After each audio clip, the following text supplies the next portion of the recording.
그 시계 어디서 나신 건가요? 백만장자 한서영 회장의 목소리가 떨렸습니다. 평범한 국밥집, 평범한 점심시간이었는데 젊은 여직원의 손목에서 반짝이는 낡은 시계를 본 순간 모든 것이 멈춘 듯했죠. 청록색과 보라색이 묘하게 섞인 다이얼, 세상에 단 3개뿐인 특별 제작품이었습니다. 35년 전 죽은 줄만 알았던 자신의 아이가 혹시 살아있는 걸까요? 인생 소풍 오늘의 사연 시작합니다. 2024년 11월 5일 새벽 5시 박진선은 또다시 그 꿈에서 깨어났습니다. 식은 땀이 실크 파자마를 축축하게 적시고 있었죠. 희미하게 들려오는 아기 울음소리가 아직도 귓가에 맴도는 것 같았습니다. 침대 옆 탁자에서 물병을 집어들었지만 손이 미세하게 떨려 병목이 입술에 제대로 닿지 않았어요. 펜트하우스의 거대한 통유리창 너머로 서울의 새벽 풍경이 펼쳐져 있었습니다. 아직 잠들지 않은 도시의 불빛들이 반짝이고 있었죠. 진선은 맨발로 차가운 대리석 바닥을 딛고 창가로 걸어갔습니다. 손목에 낡은 스마트워치를 무의식적으로 만지작거리며 중얼거렸어요. 또 12월이 다가오는구나. 매년 이맘때면 찾아오는 불안감이었습니다. 11월이 시작되면 가슴 한구석에서 시작된 묵직한 감정이 12월 15일이 가까워질수록 온몸을 짓누르곤 했죠. 35년째 반복되는 일이었지만 익숙해지지 않았습니다. 아침 7시 강미숙이 여느 때처럼 정확한 시간에 현관문을 열고 들어왔습니다. 68세의 나이가 믿기지 않을 만큼 단정한 모습이었죠. 35년간 단 하루도 빠짐없이 같은 시간에 출근하는 그녀의 성실함은 놀라울 정도였습니다. 회장님, 오늘도 못 주무셨군요. 미숙은 진선의 얼굴을 보자마자 알아챘습니다. 붓기가 빠지지 않은 눈두더미와 창백한 안색을 숨길 수는 없었으니까요. 괜찮아요. 커피나 한 잔 부탁해요. 진선은 힘없이 대답하고 드레스룸으로 향했습니다. 옷장 가득 걸린 명품 정장들 사이에서 가장 어두운 색의 옷을 골랐죠. 검은색 재킷을 입으며 거울에 비친 자신의 모습을 바라봤습니다. 62살이라는 나이가 믿기지 않을 만큼 관리된 외모였지만 눈빛만은 감출 수 없었어요. 깊은 공허함이 서려 있었습니다. 아침 9시 회사에 도착한 진선은 곧바로 회장실로 향했습니다. 엘리베이터에서 마주친 직원들이 긴장한 표정으로 인사를 건넸지만 그녀는 짧은 눈인사로만 답했죠. 45층 회장실에 들어서자 비서가 오늘의 일정을 보고했습니다. 오전 10시 신약개발회의, 11시 유럽지사장 화상회의, 오후 2시. 비서의 목소리가 흐릿하게 들렸습니다. 진선은 창밖을 바라보며 다시 시계를 만지작거렸어요. 청록색과 보라색이 묘하게 섞인 다이얼이 아침 햇살에 반짝였습니다. 35년 전 그와 함께 만들었던 시제품 2호. 세상에 단 3개뿐인 특별한 시계였죠.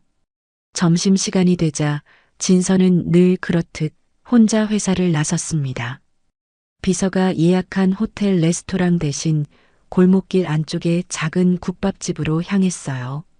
김이 모락모락 피어오르는 뚝배기를 앞에 두고 혼자 앉아 있으니 마음이 조금은 편안해졌습니다. 주변 테이블에는 가족 단위 손님들이 웃고 떠들며 식사를 하고 있었죠.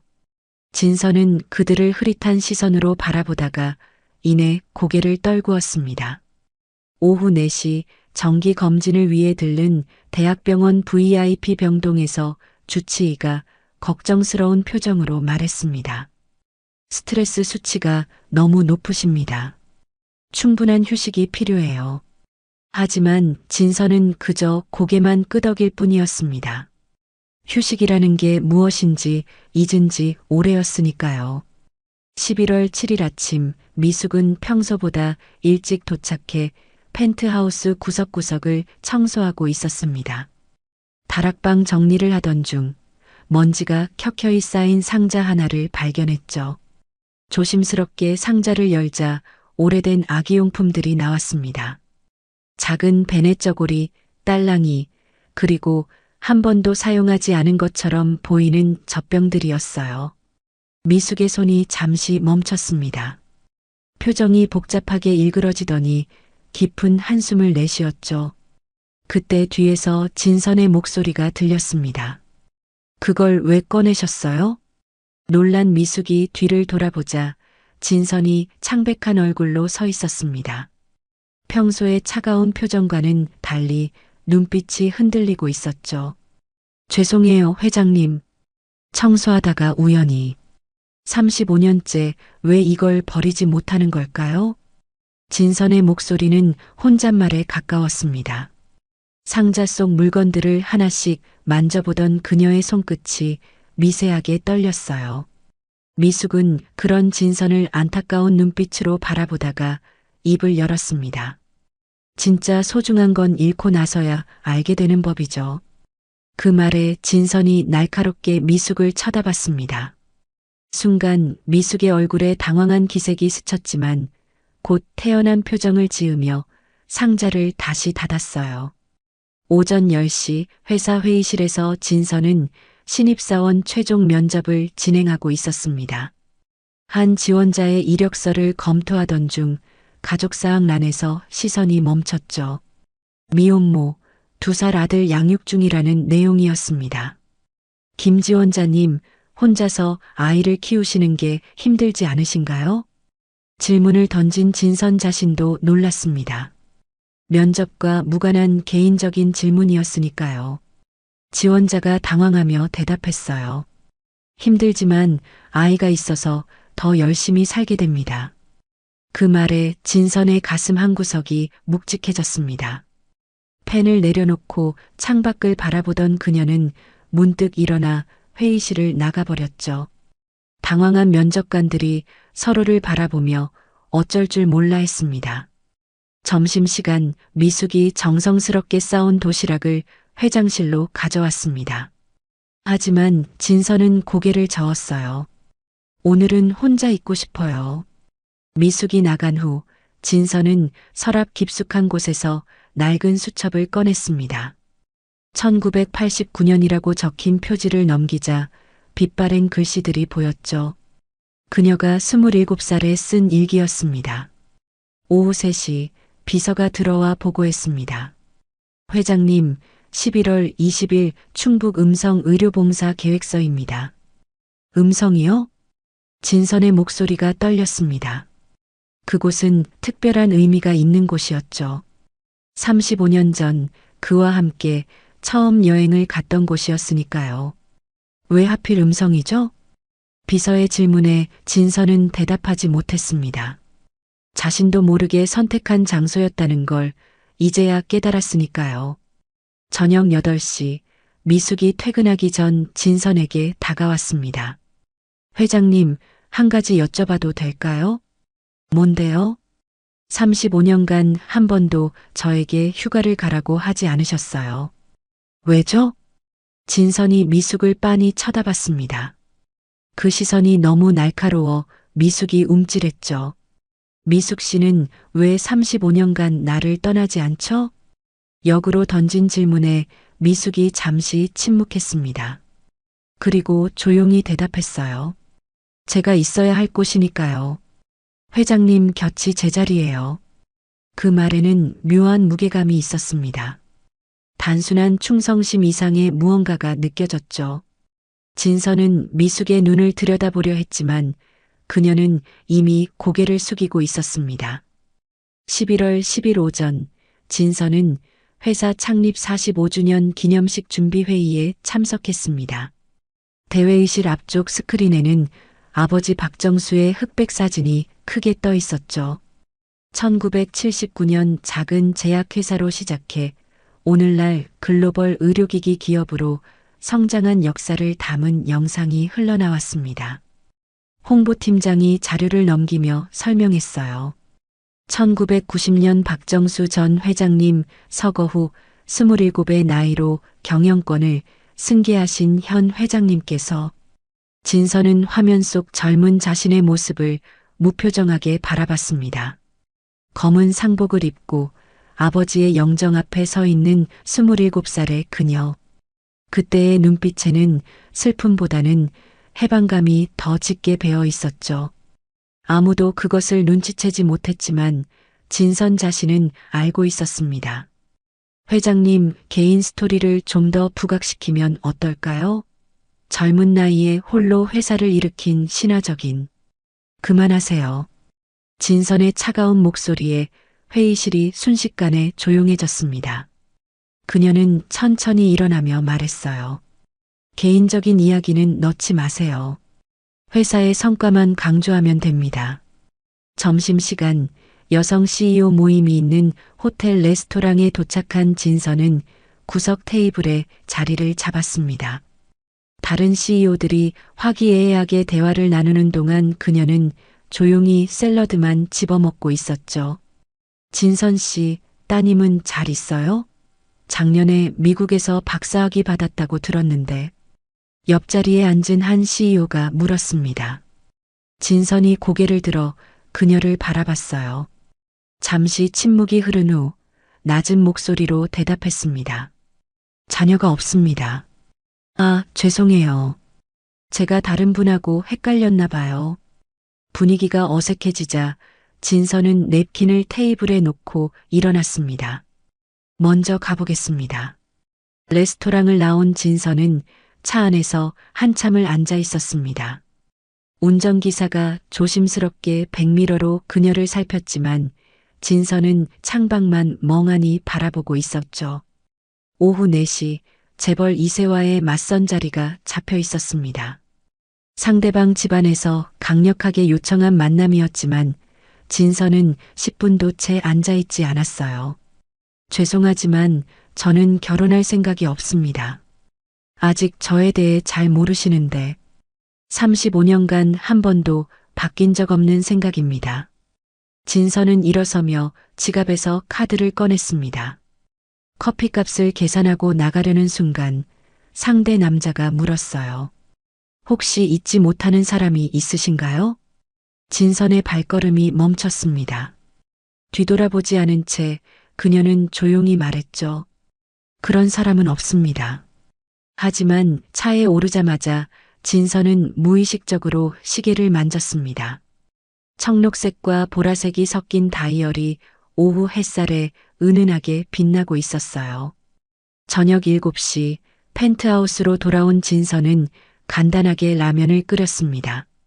수십억짜리 주방에서 1,000원짜리 봉지라면을 끓이는 모습이 어색해 보였지만 그녀에게는 익숙한 저녁 풍경이었죠. 거실 소파에 앉아 텔레비전을 켰습니다. 한 다큐멘터리에서 가족의 소중함을 다루고 있었어요. 행복하게 웃는 3대가 함께 모여 식사하는 장면이 나오자 진선은 리모컨을 들어 채널을 돌렸습니다. 침실로 들어간 진선은 서랍 깊숙한 곳을 뒤졌습니다. 봉인된 갈색 봉투 하나가 나왔죠.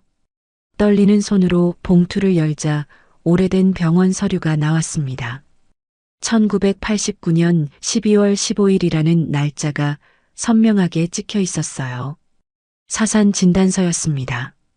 11월 20일 새벽 5시 진선은 평소보다 일찍 일어났습니다. 오늘은 충북 음성으로 의료봉사를 가는 날이었죠. 옷장을 열고 한참을 고민하던 그녀는 평소와 다르게 편안한 니트와 청바지를 골랐습니다. 거울에 비친 모습이 낯설었어요. 마치 35년 전 27살의 자신으로 돌아간 것 같았습니다. 미숙이 현관에서 진선을 배웅하며 말했어요. 오늘은 왠지 얼굴이 밝으세요. 진선은 대답 없이 고개만 가볍게 끄덕였습니다. 하지만 마음 한구석에서는 묘한 기대감이 일어나고 있었죠. 음성이라는 곳이 불러일으키는 오래된 추억 때문이었을까요? 2시간의 이동 끝에 음성에 도착한 진선은 지역 보건소에서 의료봉사를 시작했습니다. 혈압을 재고 간단한 건강 상담을 하며 오전 시간이 훌쩍 지나갔어요. 정오가 가까워지자 현지 직원이 다가와 물었습니다. 회장님, 점심은 어디서 드실 건가요? 근처에 괜찮은 한정식집이. 국밥집 없나요? 진선의 질문에 직원이 잠시 생각하더니 밝게 대답했습니다. 아, 이태준 국밥이라고 아주 맛있는 곳이 있어요. 사장님이 직접 끓이시는데 진짜 일품이죠. 이태준이라는 이름을 듣는 순간 진선의 심장이 쿵 하고 내려앉았습니다. 설마 하는 생각에 입술이 바짝 말랐어요. 하지만 태어난 척 고개를 끄덕였습니다. 10분쯤 걸어서 도착한 국밥집은 소박한 외관의 2층 건물이었습니다. 낡은 간판에는 붓글씨로 이태준 국밥이라고 적혀 있었죠. 진선이 유리문을 밀고 들어서자 구수한 국밥 냄새가 코끝을 자극했습니다. 어서 오세요. 카운터 뒤에서 젊은 여자가 밝은 목소리로 인사했습니다. 이름표에는 이수빈이라고 적혀 있었어요. 27쯤 되어 보이는 그녀는 단정한 얼굴에 따뜻한 미소를 짓고 있었죠. 혼자 오셨어요? 이쪽으로 앉으세요. 수빈이 창가 자리로 안내하며 메뉴판을 건넸습니다. 진선은 수빈의 얼굴을 자세히 살펴봤어요. 어딘가 낯익은 느낌이 들었습니다. 특히 눈매가 마치 거울을 보는 것 같았죠. 저희 아버지가 만든 국밥, 서울에서는 못 드실 거예요. 특제 양념이 들어가거든요. 수빈이 자랑스럽게 설명하는 동안 진선의 시선은 그녀의 손목에 머물렀습니다. 긴 소매에 가려져 있었지만 뭔가 있는 것 같았어요. 특국밥 하나 주세요. 네, 금방 준비해 드릴게요. 수빈이 주문을 받고 주방으로 가려는 순간 옆 테이블 손님이 물을 쏟았습니다. 수빈이 재빨리 행주를 가져와 닦기 시작했죠. 팔을 뻗어 테이블을 닦는 순간 소매가 팔꿈치까지 올라갔습니다. 진선의 눈이 커졌어요. 수빈의 왼쪽 손목에는 낡은 스마트워치가 채워져 있었습니다. 청록색과 보라색이 섞인 다이얼, 그리고 희미하게 보이는 3호라는 각인. 진선은 자신도 모르게 자신의 시계를 만졌습니다. 2호라고 새겨진 똑같은 디자인의 시계를. 그 시계. 진선의 떨리는 목소리에 수빈이 고개를 들었습니다. 네. 아, 이거요? 수빈이 시계를 보이며 웃었어요. 어머니 유품이에요. 아버지가 물려주셨는데 1989년 12월 15일에 돌아가신 어머니가 끼고 계셨대요. 세상에 단 3개뿐인 시제품이라고. 12월 15일. 그 날짜를 듣는 순간 진선의 손에서 물컵이 미끄러졌습니다. 쨍그랑하는 소리와 함께 물이 테이블에 쏟아졌죠. 어머, 괜찮으세요? 수빈이 놀라서 다가왔지만 진선은 급히 일어났습니다. 얼굴이 하얗게 질려 있었어요. 화장실이 어디죠? 저쪽에. 괜찮으세요? 얼굴이. 진선은 대답도 하지 않고 화장실로 뛰어들어갔습니다. 세면대를 붙잡고 거친 숨을 내쉬었어요. 거울에 비친 자신의 모습은 초췌하기 그지없었습니다. 떨리는 손으로 찬물을 얼굴에 끼얹었지만 진정이 되지 않았어요. 가슴이 터질 것처럼 두근거렸고 다리에는 힘이 들어가지 않았습니다. 수빈의 시계, 그리고 12월 15일이라는 날짜. 모든 것이 너무나 정확하게 일치했죠. 진선은 핸드백에서 휴대전화를 꺼냈습니다. 비서에게 전화를 걸어 낮은 목소리로 지시했어요. 이태준, 그리고 이수빈이라는 사람을 즉시 조사해 주세요. 충북 음성에서 국밥집을 운영하고 있어요. 특히 1989년 12월 15일과 관련된 모든 기록을 찾아주세요. 전화를 끊고 다시 거울을 봤습니다. 눈가에 눈물이 맺혀 있었어요. 35년 동안 죽은 줄만 알았던 아이가 혹시 살아있는 걸까요? 아니면 그저 우연의 일치일 뿐일까요? 심호흡을 하고 화장실을 나온 진서는 다시 테이블로 돌아왔습니다. 수빈이 걱정스러운 표정으로 새 물컵을 준비해 놓고 있었죠. 많이 놀라셨나 봐요. 국밥 포장해 드릴까요? 아니에요.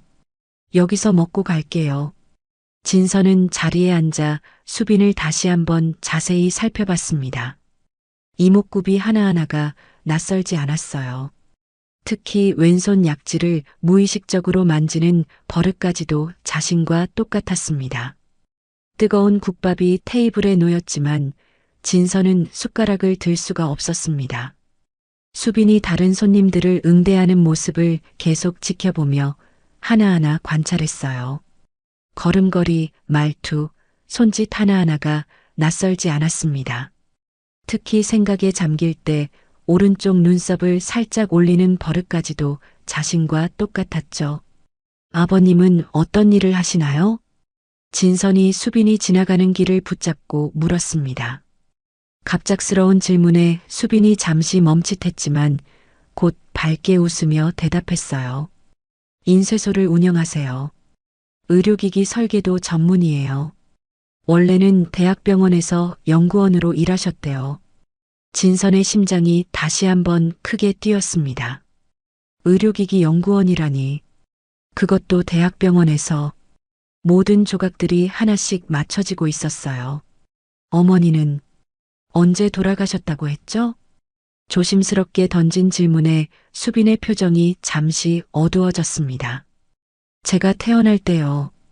1989년 12월 15일이요. 출산 중에 문제가 생겨서 아버지가 혼자 저를 키우셨어요. 진서는 가슴이 찢어지는 것 같았습니다. 날짜가 정확히 일치했어요. 자신이 출산했던 바로 그날이었죠. 하지만 이성적으로 생각하려 애썼습니다. 우연의 일치일 수도 있다고, 착각일 수도 있다고 스스로를 다독였어요. 혹시 어머니 성함이 이정이요. 하지만 사진도 없어요. 아버지가 너무 슬퍼서 다 없애버리셨대요. 이정희. 진서는 그 이름을 입속으로 되뇌었습니다. 자신의 이름과는 전혀 다른 이름이었죠. 하지만 뭔가 이상했어요. 너무 평범한 이름, 마치 지어낸 것 같은 느낌이 들었습니다. 국밥은 결국 한 숟가락도 뜨지 못했습니다. 진서는 계산을 하고 급하게 국밥집을 나왔어요. 밖으로 나오자마자 다리에 힘이 풀려 벽에 기대어 섰습니다. 차 안에 올라타자마자 진서는 비서에게 다시 전화를 걸었습니다. 조사 어떻게 되고 있나요? 지금 확인 중입니다. 이태준 씨는 59세, 1989년까지 서울대병원 의료기기 연구소에서 근무했던 기록이 있습니다. 진선의 손이 떨렸어요. 서울대병원. 자신이 출산했던 바로 그 병원이었습니다. 이수빈 씨는 1989년 12월 15일생, 호적상 어머니는 이정희로 되어 있는데 이상한 점이 있습니다. 뭐가 이상한데요? 이정희라는 사람에 대한 다른 기록이 전혀 없습니다. 주민등록번호는 있는데 그 외에는 아무것도. 마치 유령 같아요. 진서는 눈을 감았습니다. 머릿속이 복잡해졌어요. 모든 증거들이 한 가지를 가리키고 있었지만 그것을 믿기에는 너무나 충격적이었습니다. 저녁 숙소로 돌아온 진서는 침대에 앉아 노트북을 열었습니다. 오래된 파일들을 뒤지다가 한 폴더를 발견했어요. 1989년 의료기기 개발이라는 제목이었죠. 떨리는 손으로 폴더를 열자 동영상 파일 하나가 나왔습니다. 재생 버튼을 누르자 젊은 시절의 자신이 화면에 나타났습니다. 그리고 그 옆에는 한 남자가 서 있었어요. 이태준. 35년 만에 보는 그의 얼굴이었습니다. 이게 우리가 만든 스마트워치 시제품이에요. 1호는 실패작이지만 의미가 있고 2호는 당신, 3호는 내가 가질게요. 영상 속 태준의 목소리가 들렸습니다. 진선은 화면을 멈추고 그의 얼굴을 자세히 들여다봤어요. 수빈의 이목구비에서 태준의 흔적이 선명하게 보였습니다. 특히 코의 모양과 입술의 곡선이 놀랍도록 닮아 있었죠. 진선은 다시 영상을 재생했습니다. 화면 속에서 젊은 자신이 행복하게 웃고 있었어요. 태준의 손을 잡고 시계를 차고 서로를 바라보는 모습이 너무나 행복해 보였습니다. 우리 아기가 태어나면 사오를 만들어줄 거야. 영상 속 태준의 말에 진선의 눈에서 눈물이 흘렀습니다. 그는 아이가 있다는 것을 알고 있었어요. 그렇다면 왜 자신에게는 아이가 죽었다고 했을까요? 왜 태준은 사라졌을까요? 밤 11시 진선은 잠을 이룰 수 없었습니다. 창밖을 바라보며 생각에 잠겼어요. 만약 수빈이 정말 자신의 딸이라면 35년 동안 자신은 무엇을 위해 살아온 걸까요? 죽은 줄 알았던 아이가 살아있다면 그동안의 모든 슬픔과 고통은 무엇이었을까요? 새벽 2시 진선은 다시 휴대전화를 들었습니다. 이번엔 미숙에게 전화를 걸었어요. 이 시간에 무슨 일이세요? 졸린 목소리로 받은 미숙에게 진선은 단도직입적으로 물었습니다. 1989년 12월 15일 내 출산 때 정확히 무슨 일이 있었나요? 내 아이는 정말 죽은 건가요? 전화기 너머로 미숙의 숨소리만 들렸습니다. 한참의 침묵 후에 미숙이 떨리는 목소리로 말했어요. 회장님, 내일 직접 만나서 말씀드릴게요. 전화로는 어려운 이야기예요. 11월 22일 아침 7시 진선은 서울로 돌아오자마자 회사로 향하지 않고 집으로 갔습니다. 현관문을 열고 들어서자 미숙이 거실에서 기다리고 있었어요. 평소와 달리 얼굴이 무겁게 가라앉아 있었죠. 앉으세요, 회장님. 차라도 한 잔 드시고. 필요 없어요. 지금 당장 말해주세요. 진선의 단호한 목소리에 미숙이 깊은 한숨을 쉬었습니다. 손을 무릎 위에 가지런히 모으고 입을 열었어요. 35년 전 저는 그 병원에서 조산사로 일했습니다. 진선의 눈빛이 날카롭게 변했습니다. 미숙이 계속 말을 이었어요. 1989년 12월 15일 회장님이 출산하실 때 저도 있었어요. 그리고 아기는 살아 있었습니다. 쿵. 진선은 가슴이 내려앉는 것을 느꼈습니다. 다리에 힘이 풀려 소파에 털썩 주저앉았죠. 미숙이 조심스럽게 다가와 진선의 손을 잡았습니다. 박정수 회장님이 아기를 없애라고 하셨어요. 미혼모의 아이는 우리 집안에 있을 수 없다고. 진선의 얼굴이 하얗게 질렸습니다. 아버지가 그런 명령을 내렸다는 것이 믿기지 않았어요. 아니, 어쩌면 충분히 그럴 수 있는 사람이었습니다. 그 차갑고 권위적이었던 아버지라면. 그래서 정말 죽인 건가요? 떨리는 목소리로 묻는 진선에게 미숙이 고개를 저었습니다. 아니에요. 태준 씨가. 그가 무릎 꿇고 빌었어요. 제발 아이만은 살려달라고. 자신이 영원히 사라질 테니 아이만 살려달라고. 진선의 눈에서 눈물이 쏟아졌습니다. 태준이 자신과 아이를 버린 게 아니었어요. 오히려 아이를 살리기 위해 모든 것을 포기한 것이었죠. 그래서 저는 몰래 아이를 태준 씨에게 넘겼고 회장님께는 아이가 죽었다고 거짓 보고를 한 겁니다. 그 죄책감에 1990년부터 회장님 곁을 지켰어요. 용서를 구하고 싶었지만 차마 말할 수가 없었어요. 미숙도 울고 있었습니다. 35년간 가슴에 묻어둔 비밀이 너무 무거웠던 것이죠. 오후 2시 진선은 비서가 가져온 조사 자료를 검토했습니다. 이태준의 인쇄소 주소와 사진, 그리고 더 자세한 정보들이 담겨 있었어요. 인쇄소 이름은 희망인쇄였습니다. 의료기기 설계도 전문이라는 설명과 함께 소규모지만 업계에서는 정확한 작업으로 신뢰받는 곳이라고 적혀 있었죠. 진서는 사진 속 태준의 모습을 자세히 들여다봤습니다. 35년의 세월이 그의 얼굴에 고스란히 새겨져 있었어요. 한때 촉망받던 연구원이었던 그가 왜 인쇄소를 하고 있을까요? 아마도 완전히 새로운 삶을 시작해야 했기 때문이겠죠.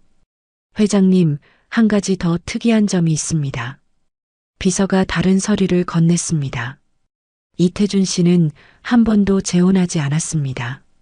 35년간 혼자 딸을 키웠어요. 진선의 가슴이 먹먹해졌습니다. 태준도 자신처럼 혼자 살아온 것이었어요. 아니, 어쩌면 더 힘들었을지도 모릅니다. 혼자서 갓난아기를 키우는 것이 얼마나 어려웠을까요? 저녁 6시, 진선은 충동적으로 차를 몰고 음성으로 향했습니다. 내비게이션에 찍힌 희망 인쇄소의 주소를 따라갔죠. 2시간 반의 운전 끝에 도착한 곳은 작은 2층 건물이었습니다. 1층이 인쇄소, 2층이 살림집인 듯 했어요. 진선은 차에서 내리지 못하고 멀리서 건물을 바라봤습니다. 인쇄소 안에는 불이 켜져 있었고 누군가의 그림자가 움직이고 있었죠. 태준일까요? 가슴이 두근거렸습니다. 그때 인쇄소 문이 열리고 한 남자가 나왔습니다. 태준이었어요. 그는 쓰레기 봉투를 들고 밖으로 나와 분리수거함에 버렸습니다. 평범한 일상의 한 장면이었지만 진선에게는 가슴 아픈 광경이었죠. 태준이 다시 안으로 들어가려는 순간 수빈이 자전거를 타고 나타났습니다. 아빠, 저 왔어요. 밝은 목소리로 인사하는 수빈을 보고 태준의 얼굴에 미소가 번졌습니다. 딸의 머리를 쓰다듬으며 뭐라고 말하는 모습이 너무나 다정해 보였어요. 진선은 그 모습을 보며 눈물을 흘렸습니다. 저것이 자신이 놓친 35년이었어요. 평범하지만 따뜻한 일상, 가족이라는 이름의 행복이었죠. 차 안에서 한참을 울던 진선은 시동을 걸려다가 멈췄습니다. 지금 당장 뛰어가서 모든 것을 말하고 싶었지만 그럴 수 없었어요. 수빈에게는 27년간 믿어온 어머니의 이야기가 있을 테고 태준에게는 35년간 지켜온 비밀이 있을 테니까요. 성급하게 나서서 그들의 평화로운 일상을 깨뜨릴 수는 없었습니다. 차창 너머로 2층 집 창문에 불이 켜지는 것이 보였습니다. 아마도 수빈의 방이겠죠. 진선은 그 불빛을 바라보며 또다시 눈물을 흘렸어요. 자신이 품에 안아보지 못한 아이가 저렇게 건강하게 자라준 것이 감사하면서도 그 모든 시간을 함께하지 못한 것이 너무나 아팠습니다. 밤 10시 집으로 돌아온 진선은 미숙을 다시 불렀습니다. 35년 전 정확히 어떻게 된 건지 더 자세히 알고 싶어요. 미숙이 고개를 끄덕이고 말을 시작했습니다. 태준 씨가 병원 복도에서 무릎 꿇고 울었어요. 당신을 정신병원에 가둔다는 박 회장님의 계획을 알고는 차라리 자신이 사라지겠다고. 당신은 자유롭게 살아야 한다고. 진선은 손으로 입을 막고 오열했습니다. 태준이 자신을 지키기 위해 그런 선택을 했다니. 그동안 원망만 하며 살았던 자신이 너무 미웠어요. 박 회장님은 당신이 미혼모가 된 것을 집안의 수치라고 생각하셨어요. 정신병원에 입원시켜 후견인이 되려는 서류까지 준비하고 계셨죠. 미숙의 말에 진선이 몸을 떨었습니다. 아버지가 그렇게까지 잔인했다니. 태준 씨는 그 사실을 알고 절박했어요. 갓 태어난 아기를 안고 새벽에 병원을 떠났죠. 제가 몰래 뒷문으로 빼돌렸어요. 그때 태준 씨가 제게 말했어요. 언젠가 진선이 진실을 알게 되면 자신을 용서하지 못할 거라고. 하지만 그게 당신을 살리는 유일한 방법이라고. 진선은 깊은 한숨을 내쉬었습니다. 35년이라는 시간의 무게가 가슴을 짓눌렀어요. 서로를 지키려다 결국 모두가 상처받은 비극이었습니다. 11월 23일 오전 10시 진선은 미숙을 다시 불러 서재에 앉혔습니다. 어젯밤의 대화로는 부족했어요. 35년 전 그날 밤에 정확히 무슨 일이 있었는지 하나도 빠짐없이 알아야 했습니다. 미숙은 오래된 사진첩 하나를 가방에서 꺼냈습니다. 표지가 바랜 앨범을 펼치자 젊은 시절의 미숙이 간호사 복장을 하고 있는 사진이 보였죠. 1989년 저는 서울대병원 산부인과에서 조산사로 일했어요. 25살이었죠.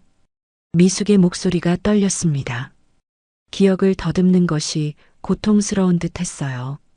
12월 15일 새벽 3시쯤이었어요. 회장님이 응급실로 실려왔죠. 태준 씨가 당신을 안고 뛰어들어왔어요. 출혈이 심한 상태였습니다. 진선은 숨을 죽이고 들었습니다. 그날의 기억은 희미했어요. 너무 아팠고 의식이 자꾸 끊겼던 것만 어렴풋이 떠올랐죠. 출산은 기적처럼 순조로웠어요. 아기가 태어나자마자 우렁찬 울음소리를 냈죠. 건강한 여자아이였습니다. 진선의 눈에서 눈물이 흘렀습니다. 자신이 한 번도 들어보지 못한 딸의 첫 울음소리. 그것을 상상하니 가슴이 찢어지는 것 같았어요. 태준 씨가 아기를 보고 펑펑 울었어요. 당신 닮았다고, 예쁘다고. 하지만 그때 검은 정장을 입은 남자들이 나타났습니다. 박정수 회장님이 보낸 사람들이었죠. 미숙이 잠시 말을 멈췄습니다. 떨리는 손으로 물을 한 모금 마시고 다시 입을 열었어요. 그들이 의사에게 뭐라고 지시했어요. 그리고 의사가 제게 와서 말했죠. 아기를 조용히 처리하라고. 서류상으로는 사산으로 만들라고. 진선이 주먹을 꽉 쥐었습니다. 손톱이 손바닥을 파고들었지만 아픔을 느끼지 못했어요. 분노가 온몸을 삼켜버렸습니다. 저는 거부했어요. 그럴 수 없다고. 그때 태준 씨가 저를 복도로 끌고 나갔습니다. 그리고 무릎을 꿇었어요. 미숙의 눈에도 눈물이 고였습니다. 35년 전 그 장면이 아직도 생생한 듯 했죠.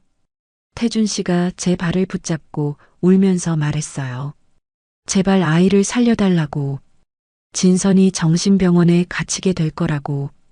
박 회장님이 이미 서류를 준비하고 있다고. 미혼모가 된 딸을 정신이상자로 만들어 후견인이 되려 한다고. 진선이 일어나서 창가로 걸어갔습니다. 밖을 바라보며 눈물을 참으려 애썼지만 소용없었어요. 아버지가 그렇게까지 잔인한 사람이었다니. 자신의 딸과 손녀를 그렇게 처리하려 했다니. 태준 씨는 말했어요. 자신이 아이를 데리고 영원히 사라지겠다고. 진선 씨는 모르게 하겠다고. 그래야 박 회장님도 진선 씨를 놓아줄 거라고. 적어도 자유롭게 살 수 있을 거라고. 미숙이 일어나 진선 옆으로 다가왔습니다. 그래서 제가 도왔어요. 새벽 4시 병원 뒷문으로 태준 씨와 아기를 내보냈죠. 태준 씨가 마지막으로 제게 부탁했어요. 진선 씨가 깨어나면 아기가 죽었다고 전해달라고. 그리고 자신은 비겁하게 도망쳤다고 말해달라고. 미숙이 잠시 숨을 고르고 다시 말했습니다. 태준 씨가 아기를 안고 떠나는 뒷모습을 아직도 잊을 수 없어요. 한겨울 새벽 얇은 점퍼 하나만 걸친 채 갓난아기를 품에 꼭 안고 있었죠. 아기 울음소리가 날까봐 자장가를 부르면서 진선이 돌아서서 미숙을 바라봤습니다. 왜 1990년부터 저희 집에서 일하게 된 건가요? 미숙이 고개를 숙였습니다. 죄책감 때문이었어요. 당신에게 그런 거짓말을 하고 평생 속죄하며 살아야겠다고 생각했죠. 박 회장님이 1990년 2월에 갑자기 심장마비로 돌아가셨을 때 저는 그게 천벌이라고 생각했어요. 진선이 깊은 한숨을 내쉬었습니다. 아버지가 죽은 지 불과 2달 만이었어요. 아이를 빼앗긴 지 2달 만에. 혹시 그 죄책감이 아버지를 죽음으로 몰고 간 건 아니었을까요?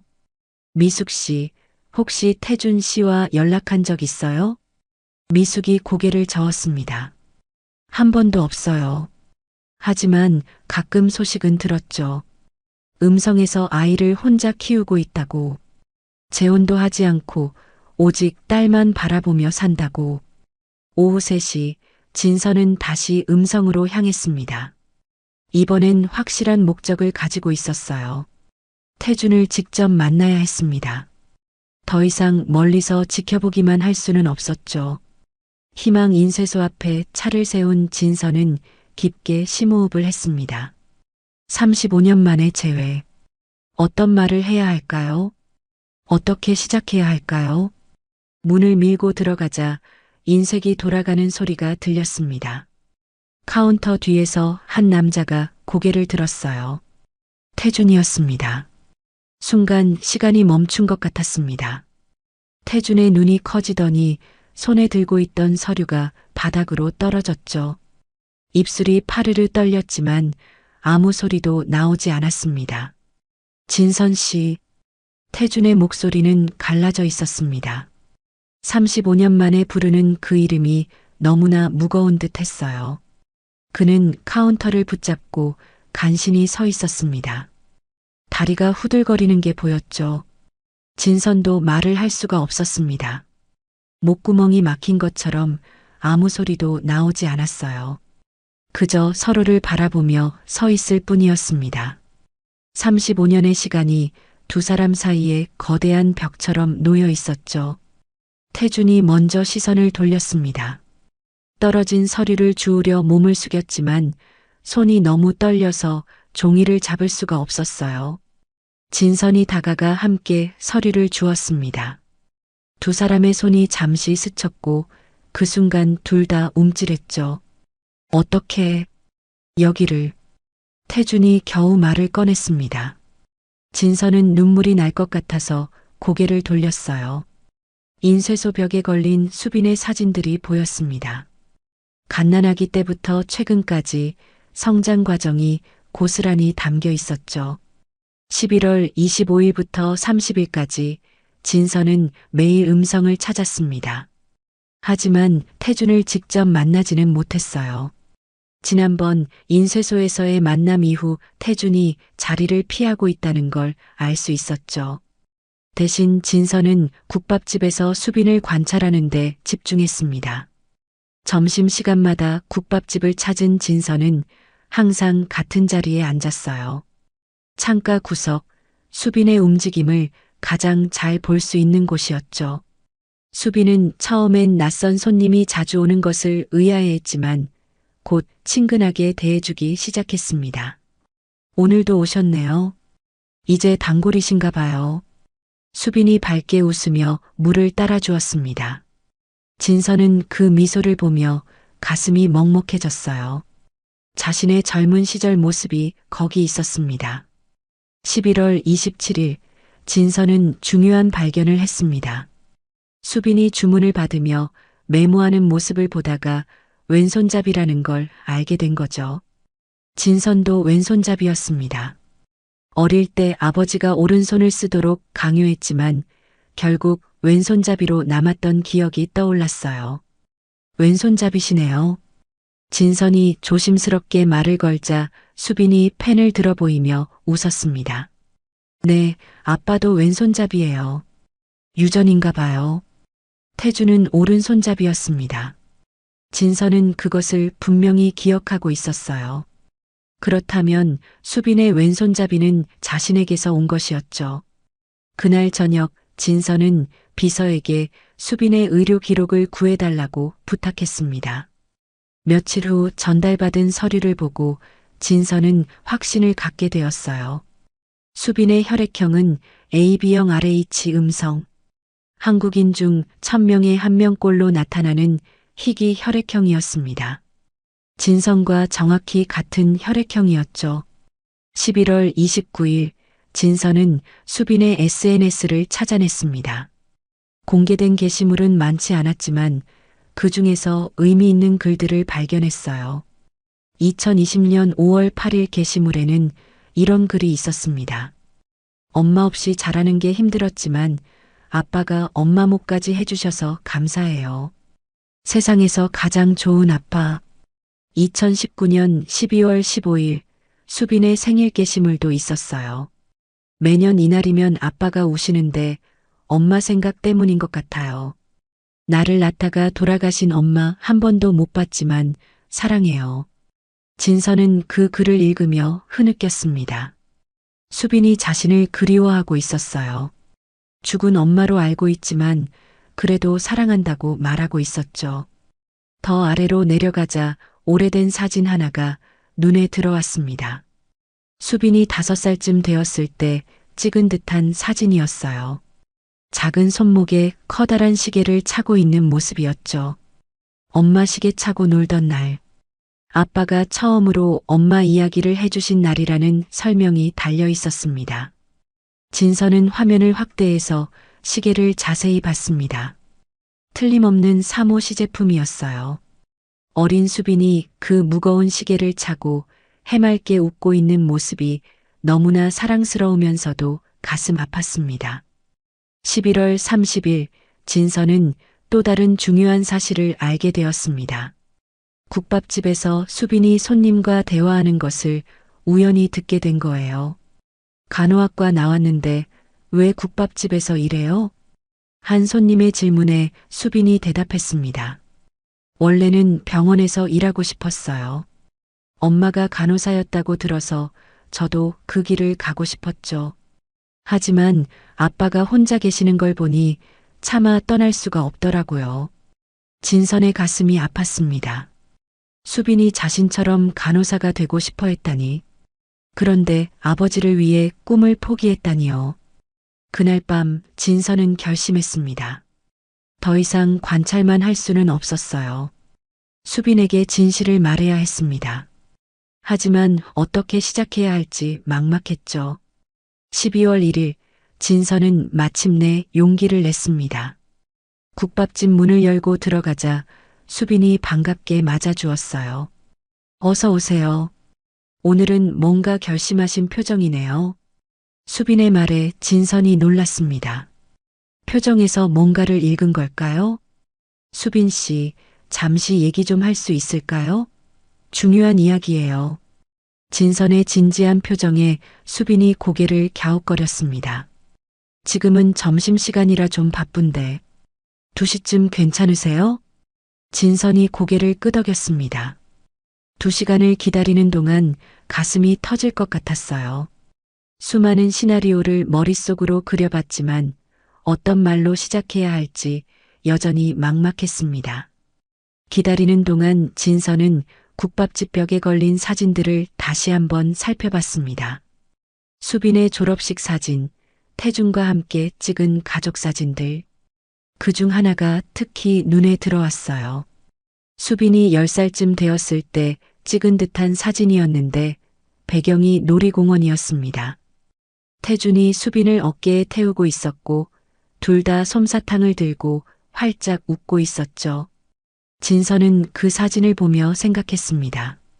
자신이 놓친 모든 순간들, 첫 걸음마, 첫 등교, 생일 파티들.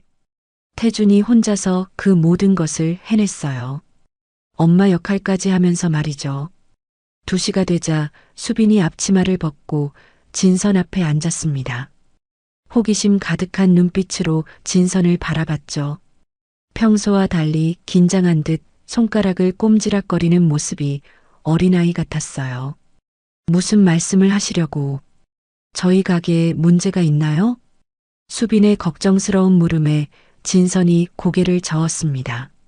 그리고 천천히 입을 열려는 순간 국밥집 문이 거칠게 열렸어요. 들어온 사람은 태준이었습니다.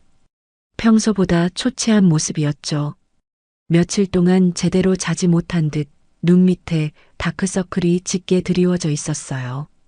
수빈을 보러 온 듯 했지만 진선을 발견하고는 얼어붙은 듯 멈춰 섰습니다. 아빠! 수빈이 놀라서 일어났습니다. 아버지가 이 시간에 국밥집에 온 적은 한 번도 없었거든요. 게다가 표정이 너무 심각해 보였어요.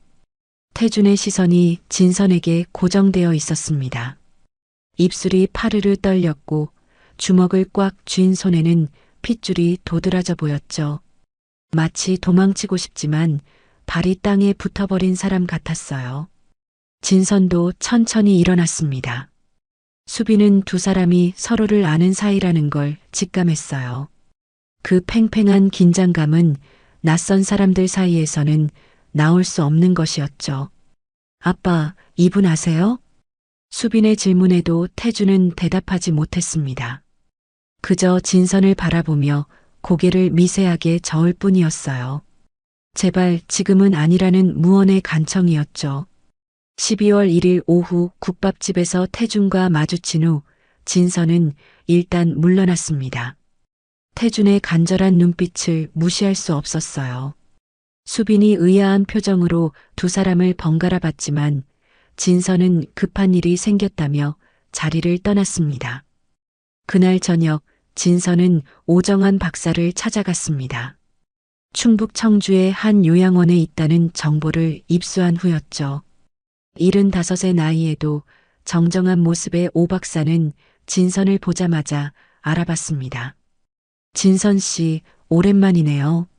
35년 만인가요? 오 박사의 따뜻한 미소에 진선의 긴장이 조금 풀렸습니다. 요양원 정원 벤치에 나란히 앉은 두 사람 사이에는 잠시 침묵이 흘렀어요. 태준이를 만났군요. 오 박사가 먼저 입을 열었습니다. 진선이 놀란 표정을 짓자 그는 부드럽게 웃었죠. 표정에 다 써 있어요. 태준이와 똑같은 표정을 짓고 있네요. 35년 전 당신과 헤어진 후 그 아이가 찾아왔을 때도 그런 표정이었죠. 오 박사는 주머니에서 낡은 사진 한 장을 꺼냈습니다. 젊은 시절의 태준과 진선, 그리고 오 박사가 함께 찍은 사진이었어요. 연구소 앞에서 찍은 것으로 세 사람 모두 흰 가운을 입고 있었습니다. 시제품 3개를 만들었죠. 이론은 제가 보관하라고 했는데 태준이가 끝까지 거부했어요. 실패작이지만 의미가 있다면서 본인이 갖겠다고. 오 박사의 목소리에는 회한이 묻어났습니다. 그는 천천히 과거를 회상하기 시작했어요. 1989년 여름이었어요. 태준이가 당신과 함께 시계를 만들겠다고 찾아왔죠. 맥박과 체온을 실시간으로 측정하는 스마트워치, 당시로선 혁명적인 아이디어였어요. 진선은 그때를 떠올렸습니다.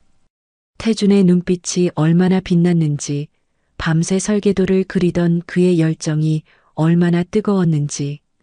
2호와 3호는 커플 시계로 만들었죠. 서로의 심박수를 공유할 수 있는 기능까지 넣었어요. 당신들이 얼마나 사랑했는지 알 수 있었죠. 오 박사가 진선을 바라봤습니다. 그의 눈빛에는 안타까움이 서려 있었어요. 1990년 1월 태준이가 갓난아기를 안고 저를 찾아왔어요. 온몸이 멍투성이었죠. 박정수 회장이 보낸 사람들에게 맞았다고 하더군요. 진선의 얼굴이 굳어졌습니다.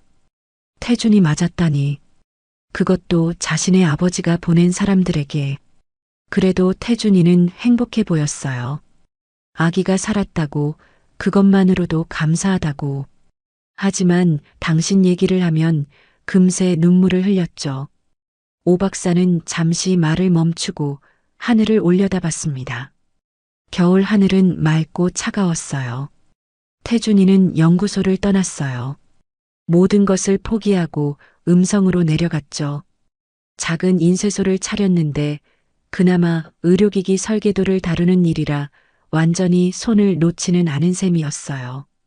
오 박사가 낡은 안경을 벗어 닦으며 말을 이었습니다. 처음 몇 년은 정말 힘들었을 거예요.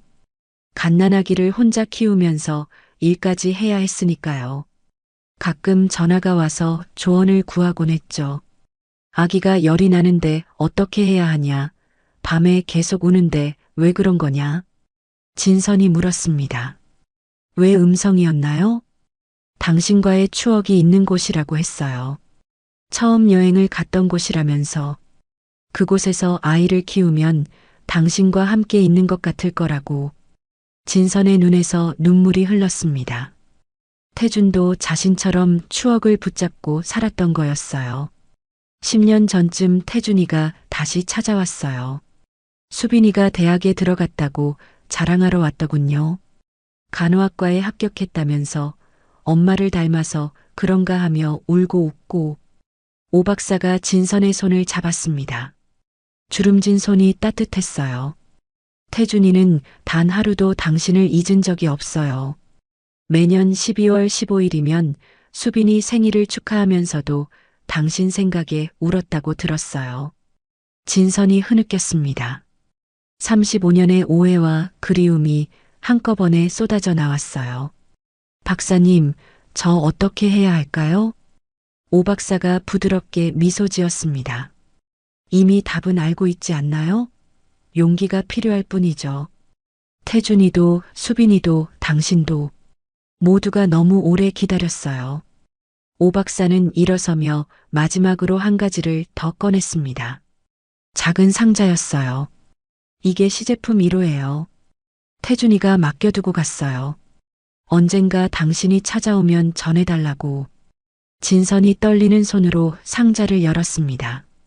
낡고 투박한 시계가 들어있었어요. 작동은 하지 않았지만 그 의미는 너무나 컸죠. 시계 뒷면에는 희미하게 글씨가 새겨져 있었습니다. 우리의 시작, 영원히 함께. 진선은 시계를 가슴에 품고 울었습니다. 이제 정말로 모든 것을 제자리에 돌려놓을 시간이었어요. 밤 9시 요양원을 나온 진선은 차 안에서 한참을 앉아 있었습니다. 시제품 1호를 계속 만지작거리며 생각에 잠겼어요. 이 투박하고 낡은 시계가 모든 것의 시작이었습니다. 태준과 함께 꿈꿨던 미래, 그리고 산산조각난 현실까지도. 휴대폰이 울렸습니다. 미숙이었어요. 회장님, 괜찮으세요? 어디 계신지. 괜찮아요. 곧 들어갈게요. 전화를 끊고 진선은 시동을 걸었습니다. 서울로 돌아가는 길 내내 오 박사의 말이 귓가에 맴돌았어요. 모두가 너무 오래 기다렸다는 그 말이. 12월 3일 아침, 진선은 35년 만에 아버지의 서재를 정리하기로 했습니다. 1990년 아버지가 급사한 후 한 번도 손대지 않았던 공간이었어요. 먼지가 켜켜이 쌓인 책장과 책상, 그리고 벽에 걸린 아버지의 초상화가 그대로 남아 있었죠.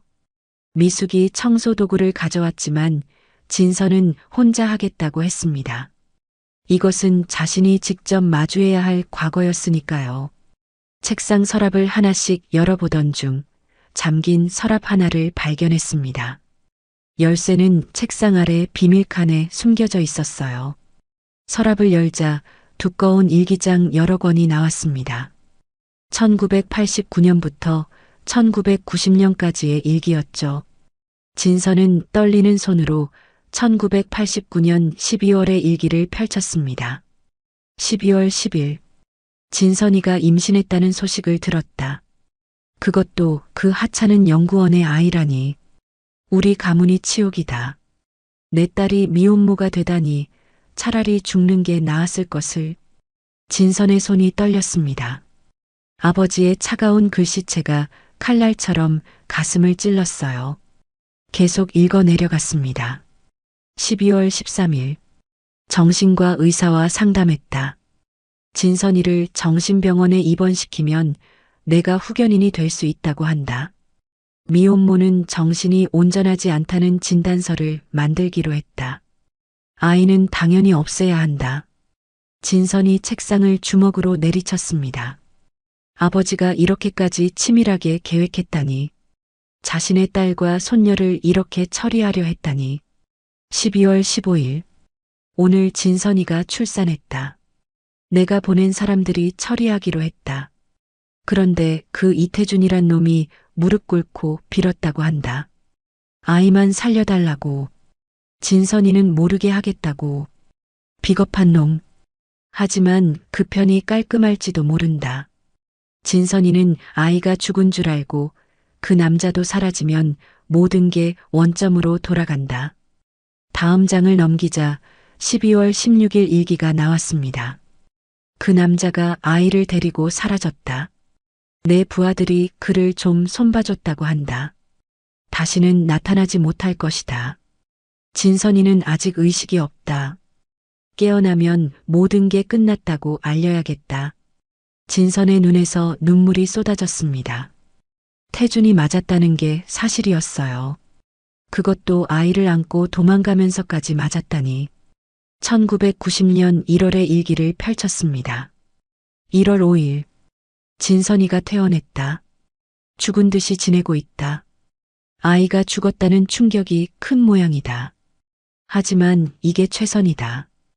이제 좋은 집안에 시집 보내면 된다. 1월 20일. 가슴이 답답하다. 의사는 스트레스 때문이라고 하는데 요즘 자꾸 그 아이 울음소리가 들리는 것 같다. 내가 한 일이 옳았을까? 2월 1일. 진선이가 날 원망하는 눈빛으로 본다. 말은 하지 않지만 안다. 내가 무언가 했다는 걸 눈치챈 것 같다. 가슴이 더 답답하다. 약을 늘렸는데도 소용없다. 마지막 일기는 2월 10일이었습니다. 아버지가 심장마비로 쓰러지기 불과 닷새 전이었죠. 2월 10일. 어젯밤 꿈에 갓난아기가 나왔다. 울고 있었다. 내가 죽인 것이나 다름없는 그 아이. 아니, 살아있다고 했던가. 어디선가 자라고 있겠지. 내 손녀였는데. 가슴이 찢어지는 것 같다. 숨이 잘 쉬어지지 않는다. 진선은 일기장을 덮었습니다. 아버지도 결국 죄책감에 시달렸던 거였어요. 그것이 심장마비로 이어졌을지도 모릅니다. 책상 서랍 더 깊은 곳에서 봉투 하나가 나왔습니다. 병원 관계자라고 적혀 있었어요. 안에는 당시 정신과 의사와 주고받은 편지들이 있었습니다. 진선을 정신병원에 입원시키기 위한 구체적인 계획이 담겨 있었죠. 그중 한 장이 특히 눈에 들어왔습니다. 의사가 보낸 답장이었어요. 박정수 회장님께 말씀하신 대로 진단서를 준비했습니다. 하지만 이것은 의료윤리에 어긋나는 일입니다. 정상인을 정신병자로 만드는 것은 다시 한번 생각해 주십시오. 하지만 아버지는 강행하려 했던 것이 분명했습니다. 다음 편지에는 더 많은 돈을 주겠다는 내용이 있었으니까요. 오후 3시 진선은 서재를 나와 거실로 갔습니다. 미숙이 차를 준비해 놓고 있었어요. 다 보셨나요? 미숙의 조심스러운 물음에 진선이 고개를 끄덕였습니다. 아버지도 나름대로 후회했던 것 같아요. 하지만 너무 늦었죠. 진선은 창밖을 바라봤습니다. 겨울 햇살이 차갑게 빛나고 있었어요. 회장님, 한 가지 더 있어요. 미숙이 망설이다가 입을 열었습니다. 박 회장님이 돌아가시기 전날 저를 부르셨어요. 그리고 이걸 주셨죠. 미숙이 작은 열쇠를 건넸습니다. 낡은 황동 열쇠였어요. 지하실 금고 열쇠예요. 한 번도 열어보지 않았지만 뭔가 중요한 게 있을 거라고 하셨어요. 언젠가 진선 씨가 알아야 할 때가 오면 주라고. 진선은 열쇠를 받아들었습니다. 차가운 금속의 감촉이 손바닥에 전해졌죠. 35년 동안 숨겨져 있던 또 다른 비밀이 있는 걸까요? 저녁 6시 진선은 미숙과 함께 지하실로 내려갔습니다. 먼지 쌓인 계단을 조심스럽게 내려가자 무거운 철문이 나타났어요. 열쇠를 돌리자 삐걱거리는 소리와 함께 문이 열렸습니다. 금고 안에는 서류 뭉치와 함께 낡은 가죽 가방이 있었습니다. 진선이 가방을 열자 현금 다발과 함께 편지 봉투가 나왔어요. 겉면에는 진선에게라고 적혀 있었죠. 떨리는 손으로 봉투를 열자 아버지의 마지막 편지가 나왔습니다. 진선아, 이 편지를 읽고 있다면 내가 이미 세상에 없겠지. 너에게 용서를 구하고 싶지만 그럴 자격이 없다. 내 아이는 살아있다. 이태준이란 남자가 데려가 키우고 있을 것이다. 내가 너와 내 아이에게 한 일은 용서받을 수 없는 죄다. 가슴이 찢어진다. 숨을 쉴 수가 없다. 이것이 천벌인가 보다. 진서는 편지를 다 읽고 바닥에 주저앉았습니다. 아버지도 알고 있었어요. 아이가 살아있다는 것을. 그리고 그 죄책감이 결국 아버지를 죽음으로 몰고 갔던 것이죠. 12월 5일 오전 10시 진서는 다시 음성으로 향했습니다. 이번엔 확실한 결심을 하고 갔어요. 태준을 직접 만나 모든 진실을 털어놓고 수빈에게도 사실을 알리기로 했습니다. 아버지의 마지막 편지를 읽은 후 더는 망설일 수 없었죠. 희망 인쇄소 앞에 차를 세운 진서는 깊게 숨을 들이쉬었습니다. 유리문 너머로 태준이 인쇄기 앞에서 일하는 모습이 보였어요. 35년의 세월이 그의 어깨를 무겁게 짓누르고 있는 것 같았습니다. 문을 열고 들어가자 태준이 고개를 들었습니다. 진선을 보자 그의 얼굴이 굳어졌어요. 손에 들고 있던 인쇄물이 바닥으로 떨어졌지만 죽지도 않고 그대로 서 있었습니다. 왜 이제 와서? 태준의 목소리는 갈라져 있었습니다. 분노인지 슬픔인지 알 수 없는 감정이 섞여 있었어요. 미안해요. 모든 걸 이제야 알았어요. 진선이 한 걸음 다가가자 태준이 뒤로 물러났습니다. 마치 다가오지 말라는 듯이 손을 들어 막았죠. 35년이에요. 혼자서 키웠어요. 기저귀 갈고 분유타고 밤새 아픈 아이 돌보고 엄마 어디 있냐고 물을 때마다 가슴이 찢어졌어요. 태준의 눈에서 눈물이 흘렀습니다. 그동안 참아왔던 모든 감정이 터져 나오는 것 같았어요. 당신은 잘 살았잖아요. 회장이 되고 성공했고 우린 뭐예요? 수빈이는 엄마 없이 자랐고 나는 재혼도 못하고 그냥. 태준이 말을 멈추고 고개를 돌렸습니다. 진선이 눈물을 흘리며 다가갔지만 태준은 계속 뒤로 물러났어요. 나도 죽은 줄 알았어요. 우리 아이가. 아버지가 그런 짓을 할 줄은 몰랐어요. 진선이 가방에서 아버지의 편지를 꺼내 태준에게 건넸습니다. 태준은 망설이다가 편지를 받아 읽었어요. 읽는 동안 그의 표정이 복잡하게 변했습니다. 그래서요?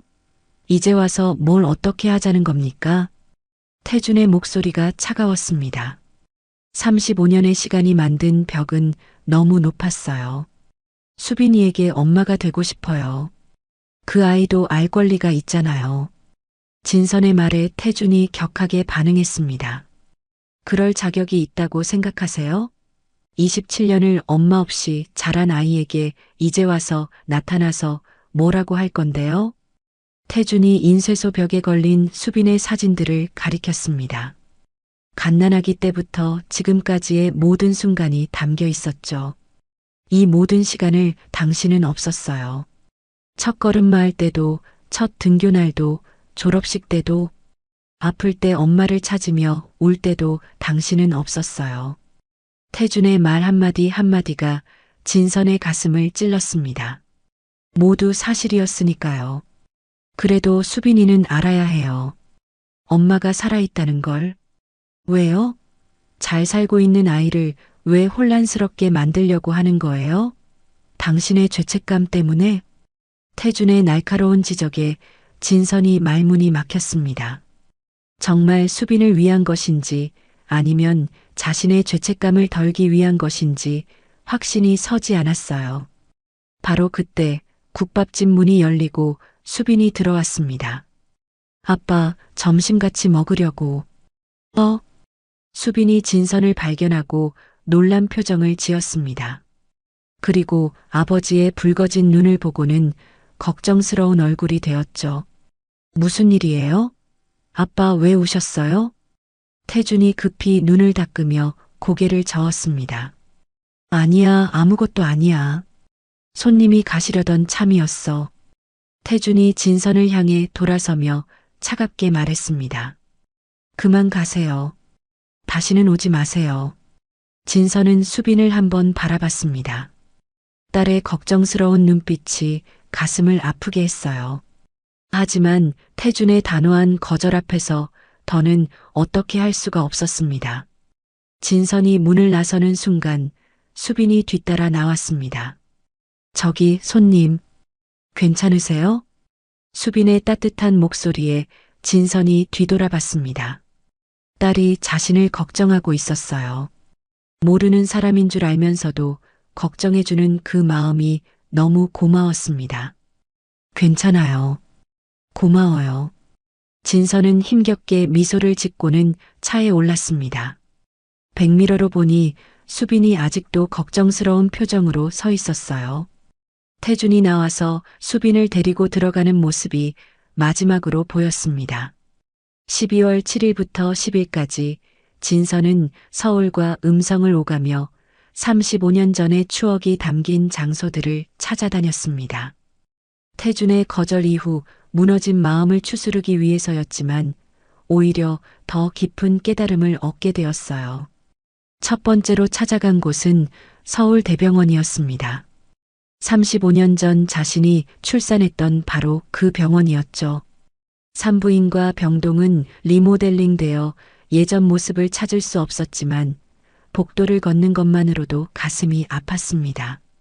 그날 새벽 태준이 자신을 안고 뛰어들어왔을 응급실 입구에 서서 진선은 한참을 울었어요. 다음 날은 한강변을 찾았습니다. 태준과 처음 손을 잡고 걸었던 그 길이었죠. 겨울바람이 차갑게 불었지만 진선은 천천히 걸었습니다. 벤치에 앉아 강물을 바라보며 생각했어요. 태준도 이곳을 기억할까요? 아니면 너무 아픈 기억이라 지우려 했을까요? 12월 9일 진선은 음성의 작은 공원을 찾았습니다. 35년 전 태준과 첫 여행을 왔을 때 들렀던 곳이었어요. 공원은 많이 변했지만 큰 은행나무만은 그대로였습니다. 나무 아래서 진선은 깨달았어요. 태준이 왜 음성을 선택했는지를. 그곳에서 우연히 만난 노인이 말했습니다. 여기 인쇄소하는 이 사장 알아요? 20몇 년 전에 어린 딸 데리고 자주 왔었지. 애 엄마가 좋아했던 곳이라면서 매번 같은 벤치에 앉아 있었어. 진선의 가슴이 먹먹해졌습니다. 태준이 자신과의 추억을 간직하며 수빈을 키웠다는 것이 더욱 선명하게 느껴졌어요. 그는 진선을 잊지 않았던 것이었습니다. 오히려 그 추억 속에서 살아왔던 거였죠. 12월 10일 오후 진선은 마지막으로 그들이 함께 살았던 원룸 자리를 찾아갔습니다. 지금은 새 건물이 들어섰지만 주변 풍경은 비슷했어요. 근처 슈퍼마켓 주인 할머니가 진선을 알아봤습니다. 어머, 당신 그때 그 아가씨 맞지? 30몇 년 전에 젊은 부부가 살았는데. 할머니의 기억은 정확했습니다. 진선이 고개를 끄덕이자 할머니가 안타까운 표정을 지었어요.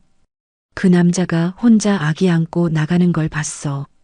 한겨울 새벽에 얇은 점퍼만 걸치고 아기 우는 소리가 들릴까봐 계속 토닥거리면서 갔더라고. 진선은 그 장면을 상상하며 가슴이 찢어지는 듯 했습니다. 갓난아기를 안고 추운 새벽 거리로 나선 태준의 모습이 눈앞에 그려졌어요. 나중에 들으니 아기 엄마가 죽었다더라고. 참 안 됐지. 그래도 그 남자가 정말 잘 키웠어. 가끔 음성에서 올라와서 시장에 들를 때 봤는데 애가 참 예쁘게 자랐더라. 할머니가 낡은 앨범을 꺼내 보여줬습니다. 오래된 사진 속에 어린 수빈과 태준이 있었어요. 시장 골목에서 찍힌 듯한 사진이었죠. 이게 한 5년 전쯤 찍은 건데 애 아빠가 항상 똑같은 시계를 차고 다녔어. 낡은 건데도 절대 안 빼더라고. 소중한 거라면서. 할머니의 말을 들으며 진선은 깨달았습니다. 자신만 피해자가 아니었어요. 태준도 똑같이, 아니 어쩌면 더 큰 고통을 겪었던 거였죠. 적어도 진선에게는 회사가 있었고 성공이 있었지만 태준에게는 오직 수빈이와 힘든 현실뿐이었으니까요. 그날 밤 진선은 펜트하우스에서 일기를 썼습니다. 나는 너무 이기적이었다. 내 상처만 생각했고 내 아픔만 중요하게 여겼다. 태준이 얼마나 힘들었을지, 혼자서 아이를 키우는 게 얼마나 고됐을지 생각하지 못했다. 그가 나를 거부한 건 당연하다. 35년을 혼자 짊어진 그에게 이제 와서 나타난 나는 뭐란 말인가. 진선은 펜을 내려놓고 창밖을 바라봤습니다. 도시의 불빛들이 흐릿하게 보였어요. 눈물 때문이었죠. 12월 11일 아침, 진선은 중요한 결정을 내렸습니다. 태준과 수빈에게 다가가는 것이 아니라 그들에게 도움이 되는 방법을 찾기로 한 거예요. 자신의 욕심이 아닌 그들의 행복을 먼저 생각하기로 했습니다. 미숙을 불러 조용히 지시했습니다. 수빈이가 병원에서 일할 수 있도록 도와주고 싶어요. 아버지를 돌보느라 꿈을 포기했다고 들었어요. 태준 씨의 인쇄소에 안정적인 대형 거래처를 연결해주고 건강검진도 받을 수 있게 해주세요. 단 절대 내가 관련된 걸 알아차리지 못하게 해야 해요. 미숙이 고개를 끄덕였습니다. 진선의 마음을 이해한다는 듯한 따뜻한 눈빛이었어요. 태준 씨의 건강 상태를 먼저 확인해 보겠습니다. 최근 과로로 쓰러진 적이 있다는 소문을 들었어요. 수빈 양이 그래서 더 떠나지 못하는 것 같습니다. 진선의 얼굴이 어두워졌습니다. 태준이 쓰러졌다니 35년의 고생이 몸을 망가뜨린 걸까요? 수빈이 아버지 곁을 떠나지 못하는 이유가 더 절실했던 거였어요. 용서를 구하는 것보다 그들의 행복을 돕는 게 진짜 사랑이겠죠. 진선이 쓸쓸하게 웃었습니다. 가족이 되는 꿈은 포기했지만 멀리서나마 그들을 지켜볼 수 있다면 그것으로 충분했어요. 그날 저녁 진선은 오랜만에 국밥을 끓여 먹었습니다. 태준이 좋아했던 돼지국밥이었죠. 서툴게 끓인 국밥은 맛이 없었지만 진선은 천천히 다 먹었습니다. 태준이 35년 동안 혼자 먹었을 수많은 식사를 생각하며 수빈이 아빠와 단둘이 먹었을 모든 끼니를 떠올리며 창밖으로 눈이 내리기 시작했습니다. 12월 15일이 며칠 남지 않았어요. 수빈의 생일이자 모든 것이 시작되고 끝난 그날이 다가오고 있었습니다. 진선은 시계를 만지작거리며 결심했어요. 그날만큼은 멀리서라도 수빈을 보고 싶었습니다. 12월 11일 오후 3시 미숙이 급하게 진선을 찾아왔습니다. 평소와 달리 얼굴이 상기되어 있었어요. 손에는 두꺼운 서류 봉투를 들고 있었죠. 회장님, 태준 씨를 조사하던 중에 중요한 사실을 발견했습니다. 미숙이 서류를 펼쳤습니다. 병원 진료 기록이었어요. 태준 씨가 지난달 과로로 쓰러져서 응급실에 실려갔었어요. 심장에 무리가 왔다고 합니다. 의사가 절대 안정이 필요하다고 했는데도 바로 퇴원했대요. 진선의 얼굴이 하얗게 질렸습니다. 태준이 심장병이라니 35년의 고생이 그의 몸을 망가뜨린 거였어요. 더 충격적인 건 이거예요. 미숙이 다른 서류를 보여줬습니다. 음성지역병원의 상담 기록이었죠. 태준 씨가 수빈 양에게 모든 진실을 말하려고 준비 중이었어요. 상담사에게 어떻게 말해야 아이가 덜 충격받을지 조언을 구했다고 합니다. 12월 15일 수빈 양 생일날 말하기로 결심했대요. 진선이 벌떡 일어났습니다. 태준도 더 이상 비밀을 간직할 수 없었던 거였어요. 자신의 건강이 악화되면서 진실을 말해야겠다고 결심한 것이죠. 그리고 이것도 보세요. 미숙이 마지막 서류를 건넸습니다. 태준이 변호사에게 의뢰한 서류였어요. 유언장 작성 의뢰서예요. 자신에게 무슨 일이 생기면 수빈 양이 친어머니를 찾을 수 있도록 회장님 이름과 연락처를 남겨놨어요. 진선의 눈에서 눈물이 흘렀습니다. 태주는 자신을 용서하지 못했지만 수빈의 미래는 생각하고 있었어요. 딸이 혼자 남게 될 경우를 대비해서 친어머니를 찾을 수 있게 해준 것이죠. 12월 11일 저녁 진선은 미숙과 함께 다시 음성으로 향했습니다. 이번엔 국밥집이 아니라 태준의 인쇄소로 갔어요. 문은 닫혀 있었지만 2층 집에는 불이 켜져 있었습니다. 진선이 초인종을 눌렀습니다. 잠시 후 태준이 문을 열었어요. 평소보다 더 수척해 보였습니다. 진선을 보자 인상을 찌푸렸지만 뒤에 있는 미숙을 발견하고는 놀란 표정을 지었죠. 미숙 씨? 미숙이 앞으로 나섰습니다. 태준 씨, 35년 만이네요. 저예요. 그때 병원에서 아기를 넘겨줬던.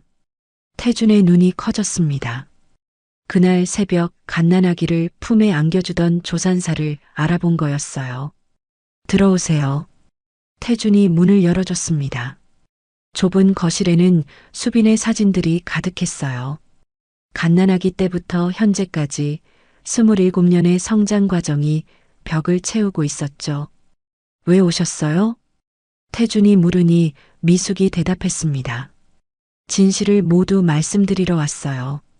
그날 박정수 회장이 정확히 무슨 지시를 했는지, 그리고 태준 씨가 왜 그런 선택을 할 수밖에 없었는지.